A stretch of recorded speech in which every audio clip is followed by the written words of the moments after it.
Welcome back to my channel again. तर friends, आजच्या या व्हिडिओमध्ये मी तुम्हाला दाखवणार आहे माझं कोकणातलं म्हणजे मिठबावलं जे घर आहे ते कसं दिसतंय। तर चला मग आजचा व्हिडिओ सुरू करूया।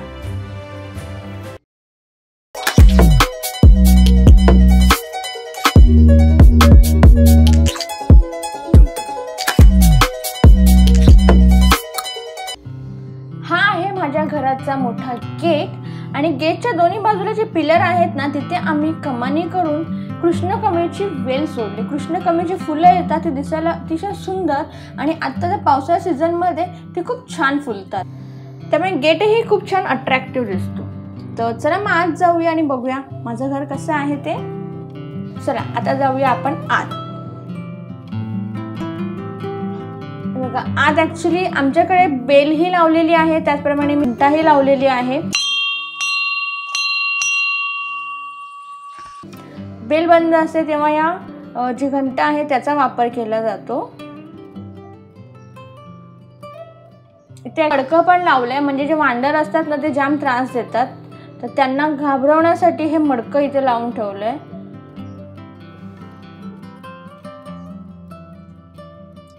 हे आहे माझ्या घरासमोरील अंगण आणि ऍक्च्युली पावसामुळे आता थोडंसं ते ग्रीनिश झालंय, पण नॉर्मली काय आम्ही ते जे अंगण आहे ते शेणाने सारवून ठेवतो। आणि तुळशीचं वृंदावन ही आहे माझ्या घरी। तर हे बघा, समोर आहे तुळशीचं वृंदावन।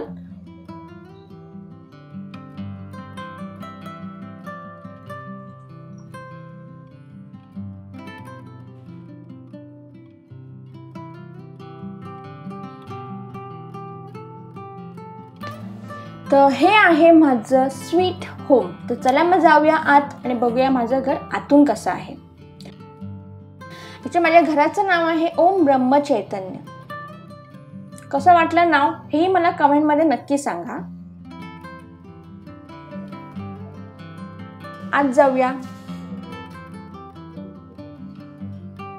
ही आहे एंट्रन्स आणि हा आहे वरांडा, जिथे ऍक्च्युली आम्ही झोपाळा लावलेला आहे आणि खाली आमचा राजा बसले आहे।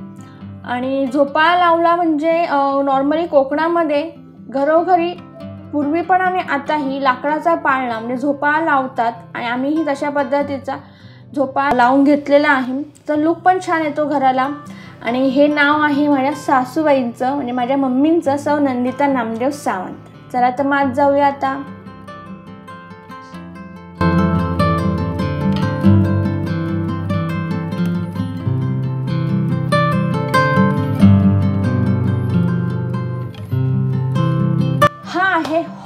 हॉल बऱ्यापैकी मोठा आहे, पण आम्ही सामान कमी ठेवलंय जेणेकरून हॉलमध्ये एकदम कंजेस्टेड नको व्हायला, हवाई खेळती राहायला पाहिजे आणि छान वाटतं। आणि समोरच टीव्ही पण आहे आणि टीव्हीच्या वरती जर तुम्ही बघाल ना, तिथे गगनगिरी महाराजांचा फोटो लावलेला आहे।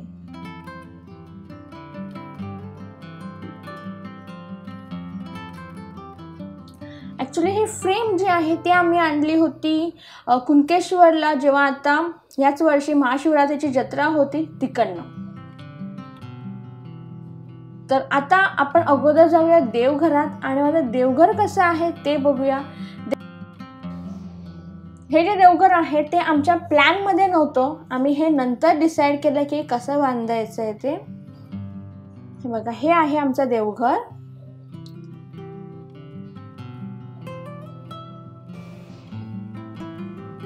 बऱ्यापैकी उजेडही येतो इथे।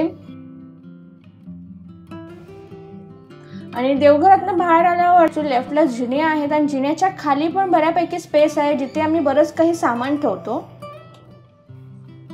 आणि हे जिने जातात थेट गच्चीवर। आपण गच्चीवर नंतर जाऊया, अगोदर घरातल्या आतमधल्या गोष्टी काय काय आहे ते मी दाखवते। तर आता आपण जाऊया बेडरूम मध्ये। माझ्या घरात 2 बेडरूम आहेत।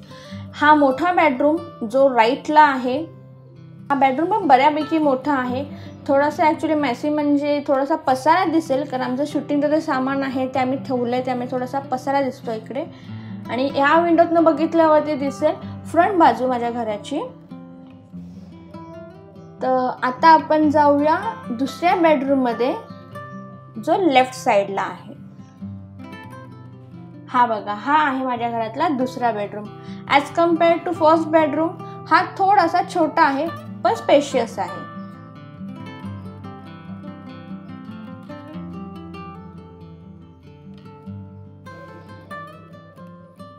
या बेडरूम मधनं घराच्या पाठीमागची जी बाजू आहे ती दिसते.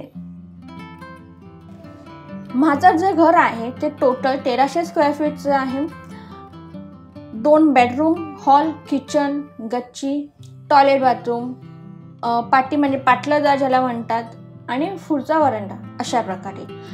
तर सेकंड बेडरूम मधनं बाहेर आल्यावरती इथे समोर स्पेस दिसते जिथे आम्ही वॉशिंग मशीन ठेवलं. त्याच्या बाजूला वॉश बेसिन पण आहे. लेफ्टला आहे बाथरूम.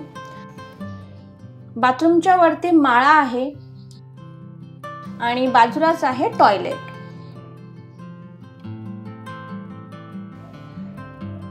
तर आता जाऊया आपण किचन मध्ये आणि किचन कसं आहे ते बघूया. तर हे आहे आमचं किचन. आणि किचन मध्ये आत्ताच्या पद्धतीप्रमाणे जे मॉडर्न ट्रॉलीज बनवून घेतले जातात त्याप्रमाणे ट्रॉलीज बनवून घेतलेले आहे. त्याचाही सेपरेट व्हिडिओ बनवून मी तुम्हाला दाखवेन की आम्ही कशाप्रमाणे या ट्रॉलीज ज्या आहेत त्या अरेंज करून घेतल्या आहेत, बनवून घेतल्या आहेत. आता जाऊया पाटल्या दाराला आणि तिथे बघूया काय काय आहे ते. हे आहे पाटलं दार जे किचनच्या बरोबर बॅक साईडलाच आहे. इथेही बऱ्यापैकी सामान ठेवण्यासाठी स्पेस आहे. हे जातं ठेवलंय आम्ही इथे खाली. त्याप्रमाणे घरघंटी आहे, कुऱ्हाड आहे, कोयता, नारळ सोलायची मशीन, सगळं काही आहे. बाकीचे अवजारं आहेत जी झाडांची मशागत करण्यासाठी यूज केली जातात. ही चूल आहे जी बॅक साईडलाच आहे घराच्या. आणि बराच स्पेस असल्या कारणाने तिथे बऱ्याच गोष्टी ठेवलेल्या आहेत.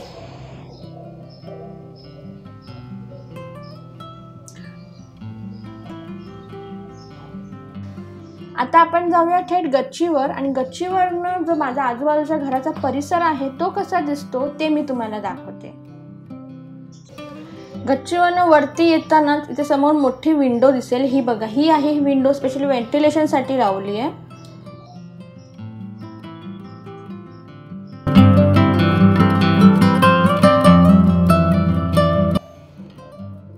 तुम्ही बघू शकता गच्चीवर सुद्धा आम्ही इथे खाट ठेवली आहे, म्हणजे पलंग ठेवलेला आहे. त्याचप्रमाणे फॅनही लावलेला आहे, म्हणजे गच्चीवर बसून आरामात निसर्गाचा आनंद घेता येतो. स्पेशली पाऊस पडत असताना तर अजून छान वाटतं गच्चीवरती. तर ही आहे आमची गच्ची. गच्चीवरतीच आम्ही इथे 1000 लिटरची पाण्याची टाकी पण लावली आहे. ॲक्च्युली पहिले गच्ची ओपन होती पण आता गेल्याच वर्षी आम्ही गच्चीवरती रिनोव्हेशनचं काम करून घेतलं, जेणेकरून पावसाचं जे पाणी आहे ना ते डायरेक्ट जमिनीवरती पडणार नाही आणि गच्चीच्या सरफेसला काही होणार नाही. त्यामुळे हे असे पत्रे लावून घेतले आम्ही.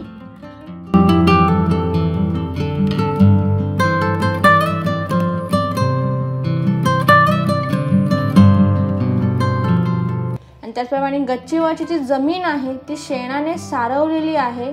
ती मी तुम्हाला दाखवते कशी सारवलेली आहे ती. त्याचं कारण असं की कोकणामध्ये जी घरं असतात ती त्याची जमीन असते ती शेणाने सारवलेली असते. आता आपल्या इथे जे खाली शेणाने सारवू शकत नाही कारण लाद्या लावलेल्या आहेत हॉलमध्ये, किचनमध्ये, बेडरूममध्ये, सगळीकडे. तर आम्ही इथे गच्चीवरची जी जमीन आहे ती शेणाने सारवलेली आहे आणि त्यावर बारीक नक्षीकाम पण केले. आणि ह्याचं क्रेडिट सगळं जातं ते माझ्या सासूबाईंना, आणि त्यांना ह्या गोष्टींची आवड आहे. त्या सगळं व्यवस्थित सांभाळून ठेवतात आणि त्या सगळ्या गोष्टी करतात. आणि जिथे झोपाळा आहे खाली त्याच्यावरची ॲक्च्युली ही स्पेस आहे जिथे माझा राजा म्हणजे आमचा जो डॉगी आहे तो बसतो. ही बघा, इथे त्याची जागा बसायची फिक्स आहे. तो इथेच बसतो आणि वरून बघत असतो कोण येतं कोण जातं. आणि वरून असा लुक आहे माझ्या घराच्या. आजूबाजूला बऱ्यापैकी झाडं लावण्यात आलेली आहे, नारळाची, फुलं झाडं, फळं झाडं, बरंच काही आहे. ते मी तुम्हाला हळूहळू व्हिडिओजमधून दाखवेनच. सो आय होप तुम्हाला हा आजचा व्हिडिओ आवडला असेल. आणि जर आजचा व्हिडिओ आवडला ना तर प्लीज कमेंटमध्ये सांगायला विसरू नका. तर मग भेटूया नवीन व्हिडिओमध्ये. तोपर्यंत बाय बाय. आणि जर व्हिडिओ आवडला तर कमेंट करा, शेअर करा, त्याचसोबत चॅनलला सबस्क्राईब करायला विसरू नका. मग भेटूया नवीन व्हिडिओमध्ये. तोपर्यंत बाय बाय. तुम्ही पण एन्जॉय करा, मी एन्जॉय करते. Till that by.